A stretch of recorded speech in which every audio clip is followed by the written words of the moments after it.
I know interior designing field ही काही सोपी गोष्ट नाहीये. क्लायंट्सची चिडचिड, साईटवरचा स्ट्रेस, एक्झॉस्ट झालेलं आपलं शरीर because of site visits and material selections आणि बडबड करून क्लायंट्स समोर.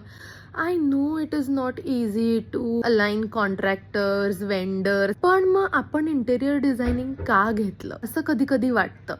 पण तुम्ही कधी त्याची प्लस साईड, चांगल्या गोष्टी इंटेरियर डिझायनिंग फील्ड मधल्या बघितल्या आहेत का? जेव्हा आपण एक डल स्पेस एकदम फंक्शनल ॲस्थेटिक बनवतो आणि त्या डिझाईनच्या मागे आपला टच असतो, ती खुशी काही वेगळीच असते. एक प्रोजेक्ट एक फ्रेश कॅनव्हास असतो, त्यामध्ये आपल्याला आपली क्रिएटिव्हिटी, आपली नॉलेज, टेक्स्चर्स, वेगवेगळे लेआउट्स ट्राय करणं, हे केवढं क्रेझी आहे. हे नॉर्मल लोकांना किंवा जे क्लायंट स्पेस आहे त्यांना नाही आहेत. नो की 100 रिव्हिजन्स करायला लागतात, पण त्या क्लायंटला त्यांचं ड्रीम होमचं एक व्यवस्थित डिझाईन मिळाल्यानंतर त्यांच्या चेहऱ्यावरची खुशी, ओ माय गॉड. पण फक्त घर, ऑफिस, कॅफेज आपण फक्त डिझाईन नाही करत, ते त्यांच्या लाईफचा एक खूप इम्पॉर्टंट पार्ट असतात. प्रत्येक प्रोजेक्टमध्ये आपण काहीतरी नवीन शिकत असतो, आपलं नॉलेज अपग्रेड होत असतं, आपण लाईफ लेसन्स घेत असतो,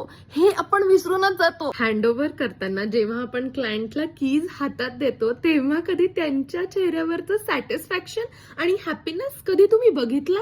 इट इज जस्ट फुलफिलिंग. म्हणजे सगळ्या गोष्टी, सगळ्या कटकटी त्या एका क्षणाला वर्थ इट होतात. आणि म्हणूनच मी आहे ना इंटेरियर डिझायनिंगच्या प्रेमात आहे. इंटेरियर डिझायनिंग प्रोफेशन मध्ये येऊन तुम्ही काय काय चांगल्या गोष्टी केल्या हे कमेंट बॉक्स मध्ये सांगा, म्हणजे सगळ्यांना समजेल की interior designing is not boring and stressful. It is super.